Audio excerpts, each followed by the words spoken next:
สบายดีนะครับเจ้าดร.สลาตามองเนาะธรรมศาสตร์บำบัดก็คือมื้อนี้จะเฮ็ดคลิปเฉพาะคนที่อยากกินแล้วอยากควบคุมน้ำหนักหรือลดความอ้วนแต่บ่อยากอดอาหารก็คือสลามี5เมนูให้กินอาหารแรงเพราะอาหารแรงนี่มันเราต้องระวังตัวเองเพราะส่วนใหญ่กินแล้วก็มีแต่นอนเนาะฉะนั้นพลังงานที่เรากินเข้าไปบ่ได้ใช้ก็จะมีแต่อ้วนเนาะอ้วนแล้วก็มีหลายพยาธิฉะนั้นมื้อนี้5เมนูนี่ก็คือสามารถเลือกกินแต่บ่หมายความว่ากินทั้ง5เมนูพร้อมกันเด้อเนาะซึ่งเมนูมีหยังเดี๋ยวติดตามนํกันเนาะเมนูแรกก็คือผักลวกเนาะผักลวกจำแจวบ่ว่าจะเป็นแจวกะปิแจวปลาทูแจวอย่างที่เราเฮ็ดแล้วผสมจำกินนะเนาะจะเจนแจวปลาแดกก็ได้เนาะพวกนี้กินแล้วก็อิ่มที่สำคัญมันจะมีพวกถาดเหล็กหลายอยู่ในผักเนาะถาดเหล็กสังกะสีพวกนี้จะจำเป็นต่อพวกเลือดอยู่แล้วกินเฮาก็บ่อ้วนเพราะพลังงานมันให้น้อยเนาะที่สำคัญเฮาก็บ่ได้ขาดสารอาหารจำเป็นเนาะเมนูที่2ก็คือซุกี้เนาะซุกี้ถ้าเฮาเฮ็ดซุกี้ส่วนหลายก็จะมีผักหลายๆเลยซุกี้เนาะแล้วก็ที่สำคัญคือต้มฉะนั้นโอกาสที่จะมีสะสมเรื่องพวกอนุมูลอิสระเนี่ยจะน้อยเนาะจะน้อยเลยนะกลุ่มที่3เมนูที่3ก็คื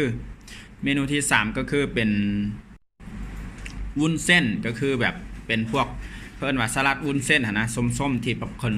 พวกนี้ก็จะมีพวกถาดเกลือแห่หลายๆใส่มันจะซอยเฮ็ดให้พวกเขาได้กินพวกสารอาหารที่ดีเข้าไปทางกายเพราะว่ามันส่วนหลายเขาจะดิบเนาะดิบฉะนั้นคือเขาก็กินก็อิ่มคือกันแล้วก็บ่อ้วนนะเมนูที่4คือเมี่ยงป่านะเมี่ยงป่าเผาตอนแรงก็คือ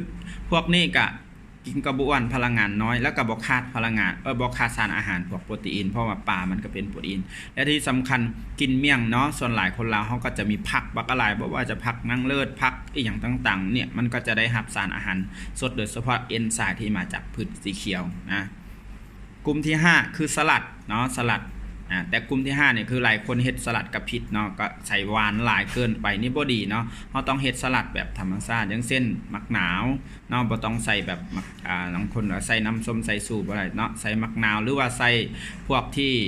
เป็นธรรมชาติกินให้หลายเพราะพวกนี้มันก็จะเป็นส่วนหลายเป็นผักดิบเฮาก็จะได้ฉะนั้นใน5เมนูเนี่ยเฮากินได้แต่ว่าบ่หมายความว่าเฮ็ดทั้ง5เมนูกินทีเดียวหลายๆเนาะมันก็บ่ดีคือกันยังก็อย่าอยู่ในแต่ถ้าเฮากินอย่างละเมนูหรือว่าครั้งนึง2เมนูหรือว่าขาด1 2เมนู3เมนูนี่ได้แต่บ่ให้กินทั้งหมดเนาะ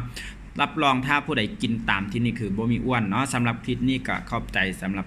ผู้ใดที่ติดตามเนาะเดี๋ยวจะเฮ็ดคลิปอีกต่อไปสำหรับมื้อนี้ก็สบายดี